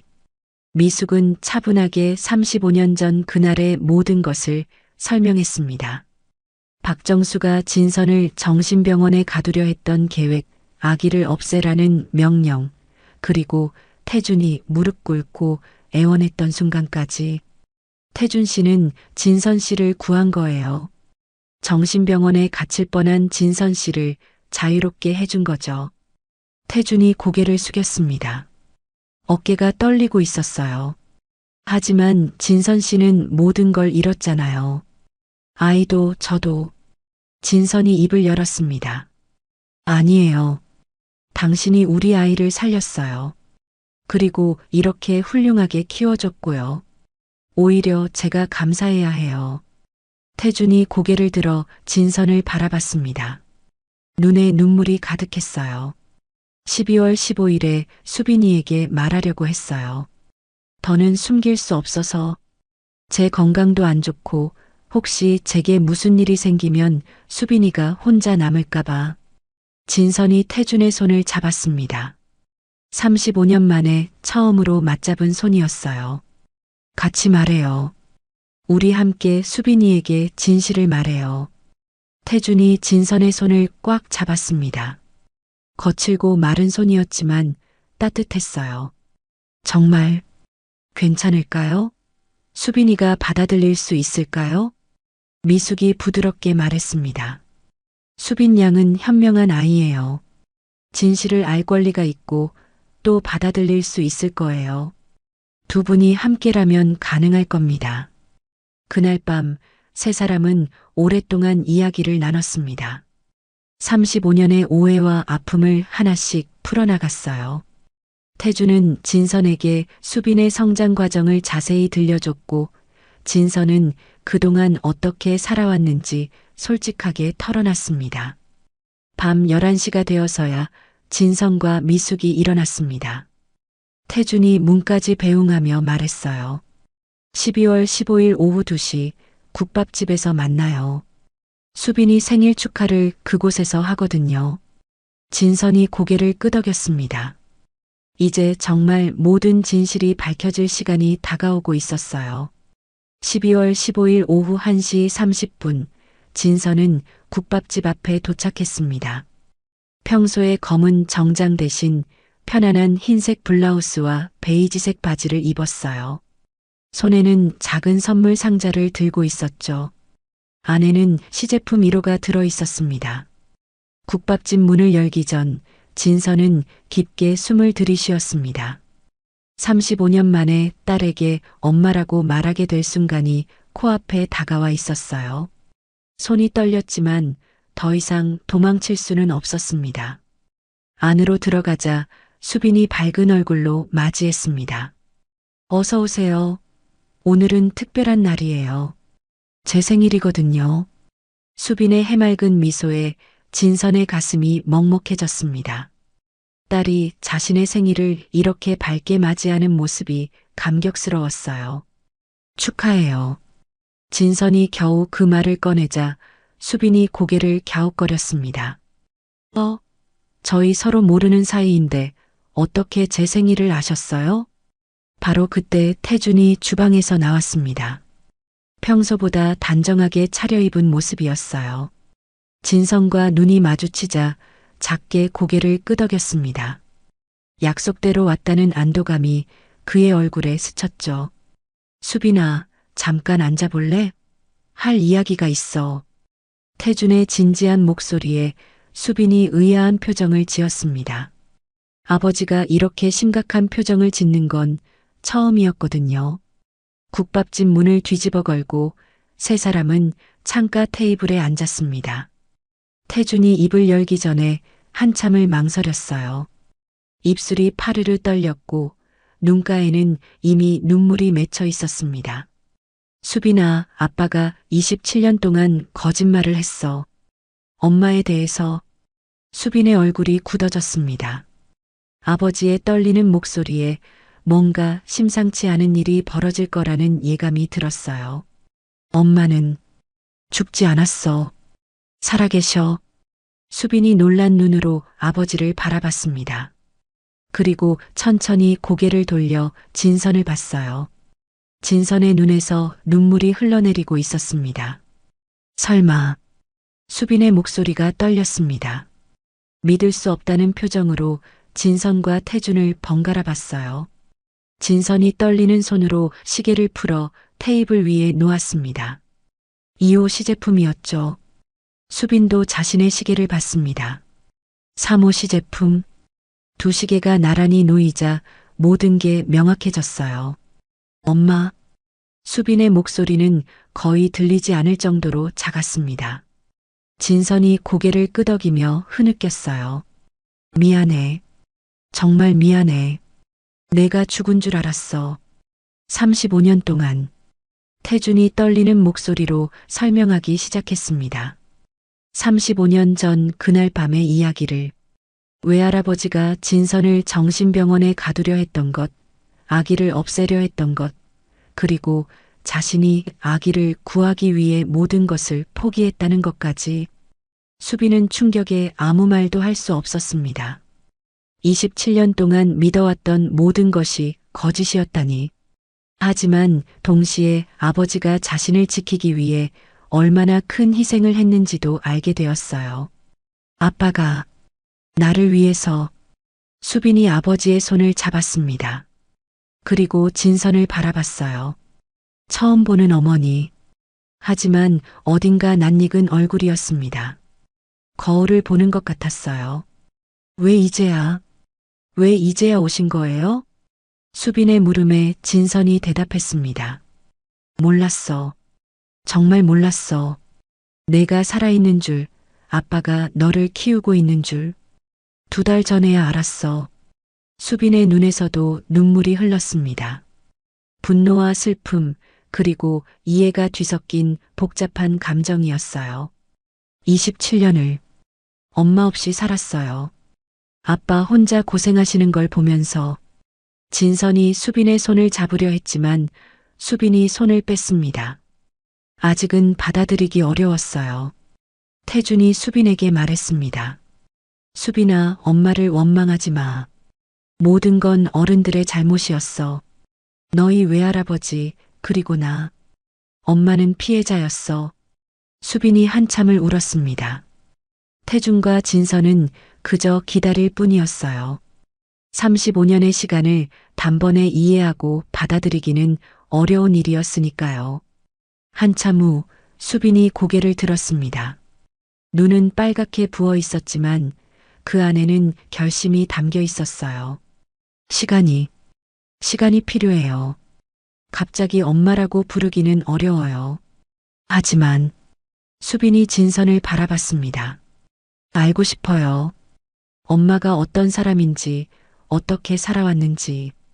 진선이 작은 상자를 수빈에게 건넸습니다. 생일 선물이야. 늦었지만. 수빈이 상자를 열자 시제품 1호가 나왔습니다. 투박하고 낡았지만 모든 것의 시작이었던 시계였죠. 이게 우리 가족의 첫 번째 시계야. 이제 내가 가져. 수빈이 시계를 들어 햇빛에 비춰봤습니다. 작동하지 않는 시계였지만 그 의미는 너무나 컸어요. 부모님의 사랑이 시작된 증거였으니까요. 6개월 후 2025년 6월의 어느 일요일 오후였습니다. 진선의 펜트하우스는 예전과 완전히 달라져 있었어요. 차갑던 대리석 바닥에는 따뜻한 러그가 깔렸고 텅 비어 있던 벽에는 가족 사진들이 걸려 있었습니다. 거실에서는 웃음소리가 끊이지 않았죠. 수빈이 소파에 앉아 의료기기 개발 대학원 교재를 읽고 있었습니다. 진선의 지원으로 꿈꾸던 공부를 시작한 지 3개월째였어요. 태주는 창가에서 신문을 읽고 있었는데 예전보다 훨씬 건강해 보였습니다. 진선이 최고의 의료진을 연결해준 덕분에 심장 상태가 많이 호전되었거든요. 엄마, 이거 봐요. 우리가 개발하려는 신형 맥박 측정기 설계도예요. 수빈이 노트북을 들고 진선에게 다가갔습니다. 엄마라는 호칭이 이제는 자연스러웠어요. 처음 2달은 어색했지만 진선의 진심 어린 노력과 사랑에 수빈도 마음을 열었죠. 진선이 설계도를 보며 미소를 지었습니다. 35년 전 아빠가 만들려던 것과 비슷하네. 기술만 더 발전했을 뿐. 태준이 다가와 함께 화면을 봤습니다. 세 사람이 머리를 맞대고 설계도를 검토하는 모습은 평범한 가족의 일상이었어요. 35년의 공백이 무색할 정도로 자연스러웠습니다. 그때 미숙이 차와 다과를 가져왔습니다. 이제는 가정부가 아니라 가족의 일원 같은 존재였죠. 수빈 양, 다음 주가 병원 면접이죠? 미숙의 물음에 수빈이 고개를 끄덕였습니다. 네, 서울대병원 연구직이에요. 엄마 회사와 공동 프로젝트를 진행하는 부서라서 더 가고 싶어요. 태준이 딸의 머리를 쓰다듬었습니다. 우리 수빈이가 드디어 꿈을 이루는구나. 진선이 태준의 손을 잡았습니다. 이제는 서로를 향한 원망이나 미움은 없었어요. 오히려 35년을 각자의 방식으로 견뎌낸 서로를 더 깊이 이해하고 존중하게 되었죠. 저녁 6시, 네 사람은 함께 저녁을 준비했습니다. 진선이 재료를 다듬고 태준이 요리를 하고 수빈이 상을 차리고 미숙이 국을 끓였어요. 오늘의 메뉴는 당연히 돼지국밥이었습니다. 태준의 레시피로 만든 특별한 국밥이었죠. 식탁에 둘러앉은 네 사람은 잠시 침묵했습니다. 그리고 진선이 입을 열었어요. 감사해요. 모두에게. 태준이 진선을 바라보며 말했습니다. 우리가 감사해야지. 다시 만날 수 있게 해줘서. 수빈이 두 사람의 손을 잡았습니다. 엄마, 아빠, 이제 우리 행복하게 살아요. 잃어버린 시간을 후회하지 말고 앞으로의 시간을 소중히 여기면서. 미숙이 따뜻하게 웃으며 말했습니다. 이제야 제 죄책감도 끝났네요. 모두가 제자리를 찾았으니. 식사를 마친 후 진선은 작은 상자를 꺼냈습니다. 안에는 새로운 시계가 들어 있었어요. 사오예요. 우리 가족을 위한 네 번째 시계. 시계 뒷면에는 이렇게 새겨져 있었습니다. 2024년 12월 15일, 새로운 시작. 수빈이 시계를 차고 활짝 웃었습니다. 이제 우리 가족 모두 시계를 갖게 됐네요. 테이블 위에 4개의 시계가 나란히 놓였습니다. 1호는 시작을, 2호와 3호는 사랑과 희생을, 4호는 재회와 새로운 시작을 의미했어요. 2025년 12월 15일, 수빈의 28번째 생일이 되었습니다. 이번엔 국밥집이 아니라 진선의 펜트하우스에서 파티를 열었어요. 오정환 박사도 초대했고 국밥집 사장님도 왔습니다.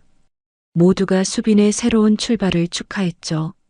수빈은 이제 서울대병원 연구원으로 일하며 아버지가 못다 이룬 꿈을 이어가고 있었습니다.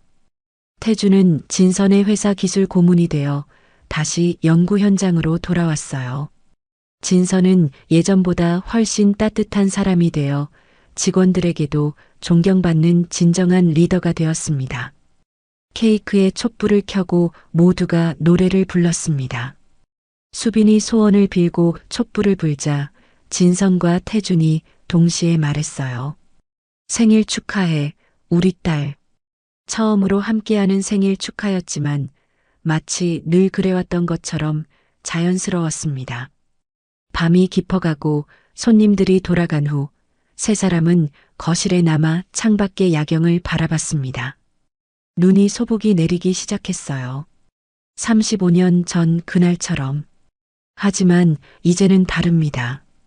더 이상 이별도 눈물도 거짓말도 없었어요. 오직 따뜻한 사랑과 용서, 그리고 새로운 희망만이 남아 있었습니다. 진선이 일기장을 펼쳐 마지막 문장을 적었습니다. 35년의 기다림 끝에 찾은 내 전부. 이제야 진정한 행복이 무엇인지 알게 되었다. 가족이란 이름의 기적을. 지금까지 한 가족의 드라마 같은 이야기를 들어주셔서 감사합니다. 이 가족에게 하고 싶은 이야기가 있거나 응원을 해주고 싶다면 댓글 달아주세요. 그럼 오늘도 건강한 하루 되시고 다음에도 좋은 이야기로 찾아오겠습니다. 인생 소풍이었습니다.